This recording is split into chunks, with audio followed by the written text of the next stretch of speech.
साथियों नमस्कार, मैं एडवोकेट अश्विनी कुमार। साथियों, ज्योतिबा फुले जो एक बहुत ही बड़े सामाजिक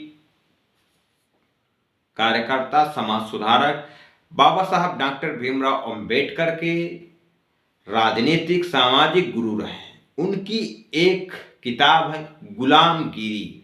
गुलामगिरी ज्योतिबा फुले और ढोंडीराव उनके मित्र हैं। उनकी आपस में एक बातचीत का एक लेख है जो गुलामगिरी के नाम से है। उस किताब को पढ़ने से कहीं ना कहीं हमारी जो मानसिक गुलामी है, मानसिक गुलामी कैसी मानसिक गुलामी, जो धार्मिक मानसिक गुलामी, पाखंडवादी मानसिक गुलामी है, उसका बहुत कुछ पर्दाफाश होता है। लेकिन हमारे देश के लोग पढ़ना नहीं पसंद करते, ना ही पढ़ते हैं। हम लोग सुनी सुनाई बातों को मजबूती से रखने की कोशिश करते हैं।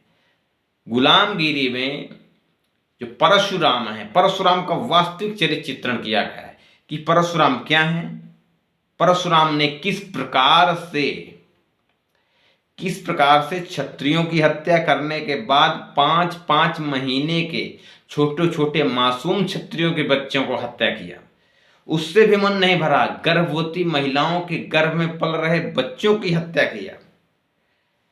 गर्भवती महिलाएं अपने बच्चों की जान को बचाने के लिए दर दर जंगलों में भटकती रही। उस डर की वजह से कोई पहाड़ी से गिर गई, कोई रास्ते चलते गिर गई, उनकी मृत्यु हो गई। ऐसे लोगों को इस देश में भगवान कहा जाता है। उनको धार्मिक ग्रंथों में इतना बड़ा महिमा मंडल किया गया है। क्यों? क्योंकि हम लोग धार्मिक ग्रंथों को पढ़ते हैं, ऐसी ऐतिहासिक घटनाओं की किताबों को नहीं पढ़ते हैं। इसलिए मेरी अपील, अनुरोध है, गुलामगिरी को जरूर पढ़ा जाए। इस देश में वास्तविक रूप से धार्मिक व्यवस्था को जानने के लिए ज्योतिबा फुले की किताब गुलामगिरी, डॉक्टर राम मनोहर लोहिया की किताब हिंदू बनाम हिंदू, ये ऐसी पुस्तकें हैं, इनको पढ़ करके हम समाज की जो चतुर्वर्ण व्यवस्था है भारत की, उसका पर्दाफाश होता है। गुलामगिरी को पढ़ने से क्या पार होता है?